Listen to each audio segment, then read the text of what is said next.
Good morning, my brothers and sisters. Welcome to episode number 24 in the book of Ephesians. This is going to be a fun one because we're going to talk about the F-35, which is a single-seat, single-engine, stealth, multi-role aircraft that is intended for air superiority and strike missions.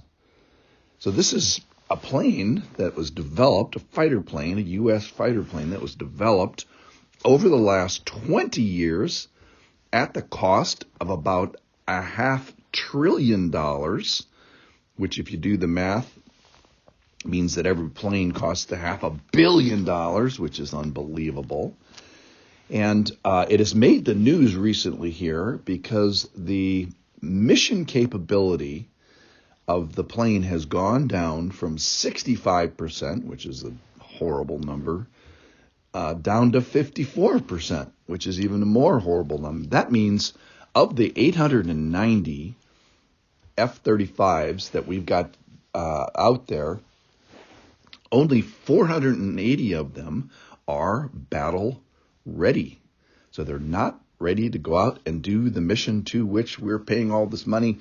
They're not mission capable. And so I'm going to use that idea as what Paul is doing in Ephesians chapter 4, is he's assessing the spiritual availability rate of the Ephesians.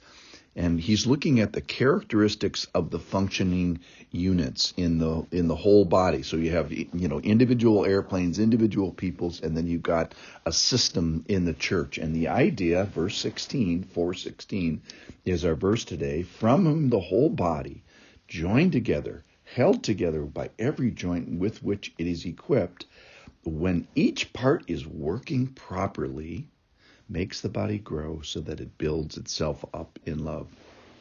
That is, each part has to be working properly, so you have individuals in the system, if you will, of the church. And so Paul is assessing the combat readiness, which is that condition of our combat forces, which are they ready? Are they able to go and fight now? And so the U.S., in looking at their airplanes, said these planes are not ready to go, and we can't mobilize for the purpose to which they are created. And so they're assessing nationally the factors that are affecting combat readiness, and Paul is assessing the factors that assess the combat readiness of his people. So the first thing he did in chapter 4 was he looked at the church, and he defined the church. A good church is a group of people, when tested, have held their ground. He found that it was a place for ministering. So this is how you can assess whether your church is a good church. Ministering to the point of being tired, that there's a people among whom it makes a difference that I am there. A good church is a place where there's measurable growth that's taking place in me and taking place in the people around me. And it's a place where you can have certain characteristics, such as speaking the truth in love is done with equal measure.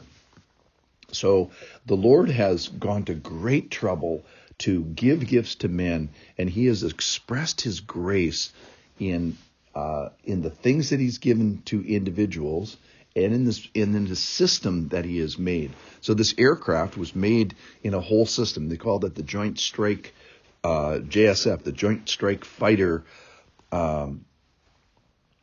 system that required all this technology and all these people and all these personnel to make that a functioning aircraft. And similarly, each one of us has been given a grace for a work of ministry. So we need to assess our combat readiness. And I think that's the point of today here is am I building up the body? Or how can I build up the body with my gifts? It's very appropriate that we assess this. Do I have a work of ministry? Am I a unifier in my body of Christ? Am I an example of maturation and growth? Or can I be an example of a guy who can take it rather than a guy who is tossed to and fro? Or can I be an example of a gal who speaks the truth, speaks 100% of the truth with 100% of love? So chapter 4 starts with the line, walk in a manner worthy of the calling to which you have been called. So he looks first at personal characteristics, starting with humility and gentleness and patience. And you remember what patience was. That was my favorite one, where there's this self-restraint in the feint of provocation. It's a quality that does not surrender to circumstances. And it is bearing with one another. And it eventually ends where each part is working properly, so that there is an expression, a development of these characteristics in the context of a community that results in an increasing, strengthening body. Okay, so here's kind of the big spiritual idea as we look at the F-35s, which is us. So the Lord made you and I to be mission capable and on mission, and it's time to assess that. Assess specifically our combat readiness. The Lord has gone to great trouble. He's gone to great expense. He's gone to great gifting and equipping. He's made this great call. He says, I want you to be a lethal, survivable, effective fighter. I want you to work properly. So I think a couple conclusions. So we can either say, oh man, well maybe I need to change the spiritual body in which I put my physical body, i.e. leave the church that I participate in. That's a possibility. I think that's less likely than the latter here, which is I need to change my participation level to make me more mission capable in the church that I am already in. I think that's probably much more of a common conclusion. So let's look, ladies and gentlemen, at our combat readiness. Let's look and see if we are mission capable. Let's look at the system.